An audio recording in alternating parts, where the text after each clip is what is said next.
But it will be. And many more dreary, annoying, seemingly meaningless routines besides. But that is not the point. The point is that petty, frustrating crap like this is exactly where the work of choosing is gonna come in. Because the traffic jams and crowded aisles and long checkout lines give me time to think, and if I don't make a conscious decision about how to think and what to pay attention to, I am gonna be pissed and miserable every time I have to shop. Because my natural default setting is the certainty that situations like this are really all about me. About my hungriness and my fatigue and my desire to just get home, and that it's going to seem for all the world like everybody else is just in my way. And who are all these people in my way?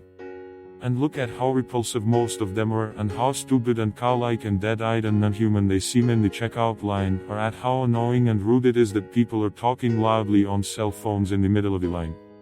And look at how deeply and personally unfair this is.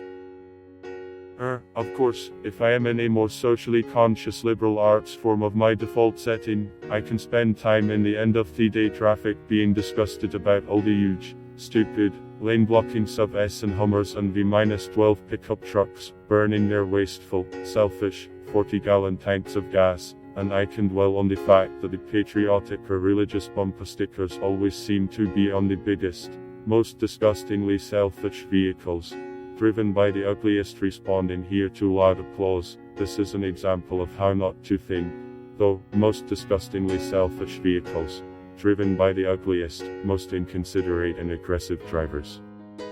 And I can think about how our children's children will despise us for wasting all the future fuel, and probably screwing up the climate, and how spoiled and stupid and selfish and disgusting we all are, and how modern consumer society just sucks, and so forth and so on.